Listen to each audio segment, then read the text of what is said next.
Hello and welcome to a Smurd P video, and it's Godzilla versus Mighty Morphin Power Rangers Round 2. And this is issue 1. IDW are celebrating 25 years, and they've teamed up with Boom Studios for this release, which I'll be honest, as much as I liked the first round, I thought they might have waited a little bit longer before doing round 2, but you know, it is what it is. So Cullen Bunn is back. Art is by Baldemar Rivas. Colors by Andrew Dowhouse, and letters and design by Johanna Natalia. And let's get straight into this. So our story begins with a very familiar White Ranger fighting off monsters and Rita trying to stop him from escaping. Now, when I started reading this, I asked the question, wait a minute, if the White Ranger's in it, then Zed's got to be in it, right? Because Rita only sort of met the White Ranger when it was Rita and Lord Zed. And basically she's trying to... So we soon learn that this is not the Angel Grove that we know. And it's in the middle of reconstruction. And... you know, these monsters are not monsters that we're perhaps familiar with, although the putties are always familiar. So Rita, you know, and we learn that Tommy's got a fragment of the multiversal focus, which he has stolen from Rita Repulsa. That actually gets told later in the story, but I'm saying it a little bit earlier. So the monsters grow, and they're ready to shrink White Ranger down to a pulp, and he calls in Tigerzord. And still against a few monsters, and still not in a position to do anything other than try and defend itself. But then we get a power fluctuation, and in comes Godzilla straight away within a few pages, which is great. And Godzilla doesn't really identify good versus bad and attacks whoever's there, and is pretty darn powerful. So even when White Tiger is in warrior mode, he still can't contain them. And they start getting sucked into another dimension, so another trip. So this blast causes the multiverse rock, or the multiversal focus, to start acting up. And, you know, you've sort of guessed where he sort of ends up on this run. He ends up on the Earth that we recognize in terms of the Power Rangers universe. So the beginning bit, you finally figure out that this is not the White Ranger we know. I mean, even if you look at this, this is not the traditional White Ranger costume that we would expect as well. It's slightly different. And as soon as they realize that this universe perhaps has Power Rangers, he goes to the command center where he meets... you know, we got a Tommy, and we've got the other Rangers. And we soon learned that his Rangers are very similar to our Rangers, so to speak. And he talks about the multiversal focus. So Rita is collecting these fragments from other dimensions. And worse, she is taking powers from Rangers and growing her army of monsters. But she has some help as well, which we'll soon learn what that help is. So this White Ranger stole this, and he's been on the run ever since to stop Rita's dimensional destruction. I came up with completely the wrong words then. Domination of dimensions, so to speak, which is quite interesting. I do quite enjoy. And we soon learn that her help is Astronema.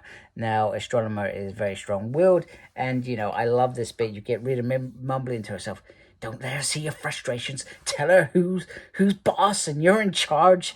And it's, you know, it's you know, it's great to actually see these paired together.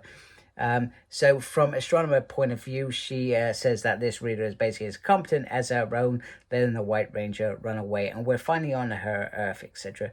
And she also talks about Godzilla and how Godzilla helped to her recent fall. So this is pretty much straight after the other Godzilla storyline as well. So Astronema is bad news, and we know that together they are dangerous. So Kimberly questions, oh, we don't have a White Ranger. And he says, well, not yet, maybe not ever. You know, it's different in different realities. I mean, we know how the White Ranger eventually comes into play in our universe anyway. So, multiversal destruction, Godzilla and those monsters have poured through to our Earth and starting to destroy and cause all sorts of destruction, etc. So, and we learn that they are tracking the fragment that the White Ranger has stolen. So, and they talk about the monster as well, that they know this monster, but, you know, they don't call it, they don't think of it, it calls it a friend, etc., you know, and he certainly doesn't like uninvited guests, etc. So, but Godzilla is on Earth and trashing the place. So they've got to try and move the battle to somewhere isolated. So they morph into action. Meanwhile, on Astronomer's ship, which I cannot remember, the Dark Fortress, I'm going to say. It's been a while since I watched In Space. I'm going to say that, and I could be wrong. If I'm wrong, tell me in the comments. In fact, if you got anything to say to me, please comment. You know, I love hearing from other readers or fans, etc. Do you like this comic, etc.? So they start discussing about, right, we've discovered it, let's get to work. And she's like, what are you bossing around? Remember who I rescued you from the void. So we learn how Rita was saved, and she says, you know, she's got her Psycho Rangers to you know, back you into the corner if you mess with me. You know, she's got her Psycho Rangers there, which is cool. No Yellow Ranger by the looks of it.